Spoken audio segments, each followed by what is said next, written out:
Salve nação perdida! Aqui quem fala é uma aranha perdida, falando diretamente de Mandacaru. E hoje o assunto é o capítulo 1162 de One Piece. Indo direto ao ponto, pra não perder tempo com isso depois. Ué. Eu entrei pronto pra criticar a situação da Big Mom, a mulher foi tirada pra lixo. Mas, a verdade é que a Big Mom só se tornou imperatriz por falta de elenco. Certamente que sim. A mulher esteve ao lado dos maiores usuários de haki da sua era e não aprendeu nada, não entendeu nada. Dito isso, a Big Mom é exatamente essa pessoa. Ela é a doidinha arrogante, que altera a própria história para tirar vantagem. Então, faz todo sentido a Big Mom inventar que deu a fruta ao Kaido, quando, na verdade, ele pegou a força. E no final, a Big Mom só se torna imperatriz porque pegou uma época de estagnação. O Roger seria imperador no lugar dela, mas como ele vai criar um interesse pela história do mundo, a vaga ficou aberta. Então tá. Dito isso, gostaria que a Big Mom fosse tão foda quanto Barba Branca e Kaido são, mas infelizmente, ela sempre foi uma louca egoísta que só pensa em si. Ou seja, o Oda nunca enganou ninguém e a Big Mom é um Usopp que deu errado. Agora que falei o que queria sobre a Big Mom e a sua incapacidade de usar haki, vamos aos acontecimentos do mangá.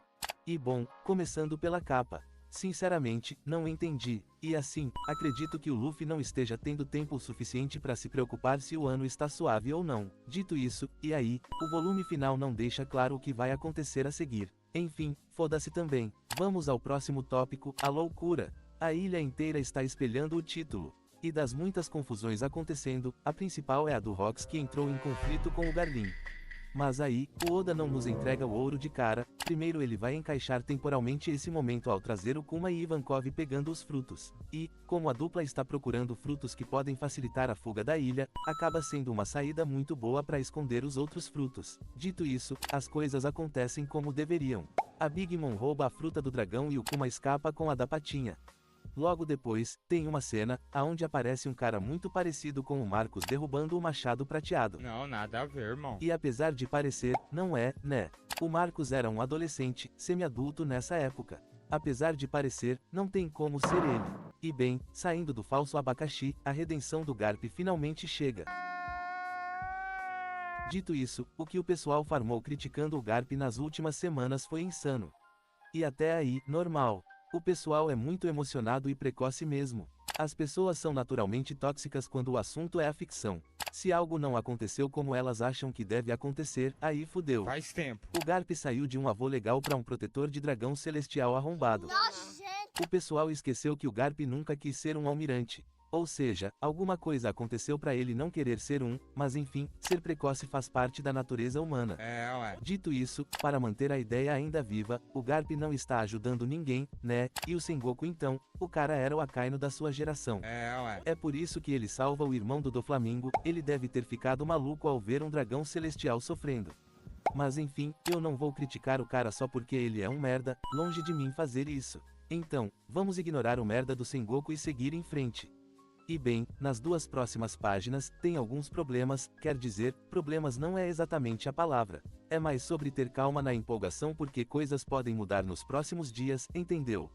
Dito isso, vamos começar pelo início, e nesse primeiro quadro, temos os membros da família Dave transformados pelo Dome Reverse. E até então, se acreditava que esse Dome Reverse era uma habilidade exclusiva de Imu. Ué. E nessa altura do campeonato, Imu ainda não tinha descido. Ou seja, outra pessoa fez isso. Vi comentários que estavam sugerindo que a Gunko tenha feito, porque ela é capaz de invocar o abismo. Mas eu não sei, será que é tão simples? Ao lado do Garlin também tem a cavaleira meio gótica lá, talvez seja uma habilidade dela, não? Você acha? Tipo assim, eu acho estranho ser a Gunko porque ela não está aí, né? Tipo assim, tem coisa mais importante que derrubar o Shebek. Mas enfim, outra coisa que dá pra comentar, o pessoal parece ser baixinho, né? Espera que fossem mais altos após a transformação, ou talvez seja perspectiva. Então tá. Enfim, tá aí, o Dome Reverse foi lançado e aparentemente, é uma habilidade que alguém entre os cavaleiros pode usar, só não sei quem. Aqui largo o Dome Reverse e pego o próximo ponto. A frase do Shebek que diz, se um portador do nome Dave for pego, ele passará por muito sofrimento, ao ponto do inferno parecer leve. Tem quem acredite que o inferno existe em One Piece. Mas assim, até hoje, nenhum plano ou dimensão nesse sentido foi mostrado. Porém, temos o reino do céu que é tipo o paraíso. Então, será que no centro do planeta tem um local que é tipo o inferno? Dito isso, teorizar sobre isso é um problema, porque isso pode mudar. Mudar numa direção que reforça, mas também pode ir numa direção completamente diferente. E é por isso que não vou emitir opiniões sobre isso. E assim, não é como se eu tivesse uma teoria sinistra que explica a existência do inferno e a ligação desse inferno com a condição física especial do Barba Negra. Não sei nem por onde começar isso. Nem sei se o ele da frase é o portador do nome ou se é uma terceira pessoa, saca? E como não sei, vamos seguir por onde consigo tecer comentários. E bem, Eris consegue convencer o Shebek, pois ela possui bons argumentos. E ao permitir que ela fuja com a criança, o Shebek fica livre para lutar sem amarras. E o detalhe mais interessante disso é o Garlin, na visão dele, o Shebek abandonou a família, quando, na verdade, isso foi um ato de confiança. Shebek confia que a Eris vai escapar, ele só precisa bloquear qualquer um que tente persegui-la. Aqui temos uma pausa. Saímos do Shebek pronto para amassar o Garlin e mostrar o que é ser homem de verdade, e vamos para Big Mom, mostrar o porquê ela é um ser humano triste. Faz tempo. A coitada está numa ilha com inimigos por todo lado, mas os hacks estão faltando. Então, Kaido chega como um ninja, e depois de uma bela porrada na face da mentirosa, comeu o fruto do dragão. Ou seja, Sengoku e a Big Mom são primos. Pense numa duplinha mentirosa. Enfim, a Big Mom está aí para isso mesmo, atrapalhar e apanhar. Então tá. Bom, seguindo para o próximo quadro, temos o belo paralelo entre Dragon e Eris, a dupla dando a vida para levar os futuros imperadores para fora da ilha.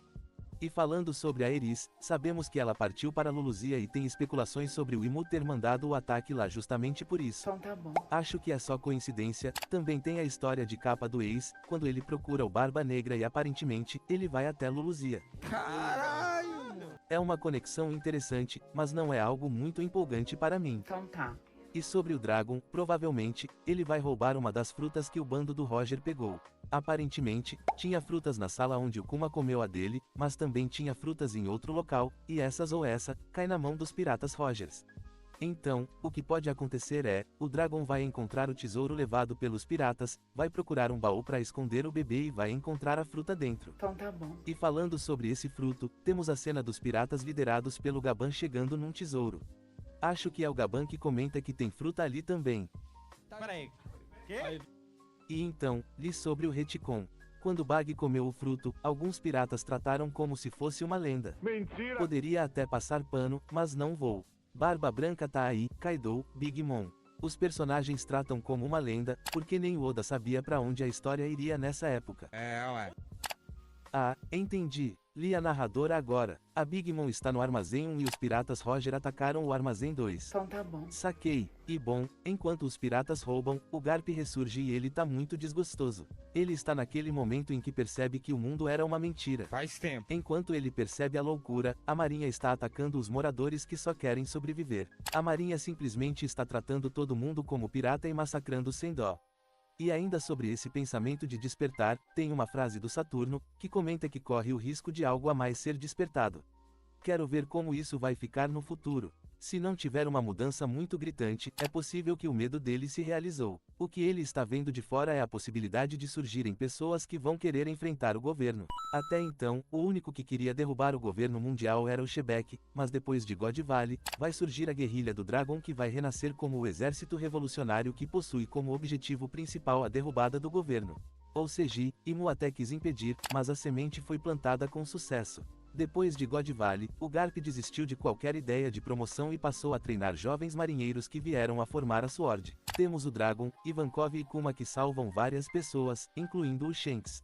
Então assim, existe um mundo antes e depois de God Valley. E nem falei sobre o próprio Roger, que vai dar início ao pior pesadelo do governo mundial, levando milhões de pessoas para o mar. Inclusive, foi graças ao Garp ter mudado a sua visão de justiça que o Luffy pode crescer como cresceu, permitindo que o Luffy, alimentado pelo efeito borboleta, fosse um dos responsáveis pela morte do Saturno. Se não fosse God Valley, Garp seria o mesmo de sempre, Dragon iria fazer carreira na marinha e o Luffy seria a terceira geração de marinheiros da família. Ou seja, seja lá o que Imu queria impedir, ele fracassou, ele só não entendeu isso ainda. Talvez a derrota do Shebek tenha o iludido, porém, a verdade é que o mundo mudou e as consequências de God Valley estão vindo. Faz tempo. Enfim, vamos seguir que o final do capítulo está chegando. E bem, no momento em que o Imu decide interferir, temos o Kaido se transformando em dragão pela primeira vez. Temos também o Kuma, usando os poderes da patinha para salvar as pessoas. Ele provavelmente está mandando todo mundo para a sua ilha natal. E esse é um momento de alívio nesse inferno. Porém, dura pouco. Esse momento de alívio é interrompido com a chegada do Imu. E o Oda é bem babaquinha porque ele só mostra a silhueta, mas tem uma coisa que ele não escondeu. Perceba o detalhe do Shebek. Assim que o trio, Shebek, Garp e Roger sentem a chegada do Imu, vamos direto para o Shebek que já derrotou todo mundo. Inclusive, vi algumas pessoas sugerindo que o sabre no Salão das Flores era o sabre do Shebek. Mentira! E falando sobre isso rapidamente. Não acho que seja, até dei uma olhada, e as lâminas são bem Pô, diferentes. pior que dá pra cair, viu, A mano? não ser que o Oda faça um retcon, mas seria uma parada tão besta que não vale a pena. E bom, é isso que penso sobre.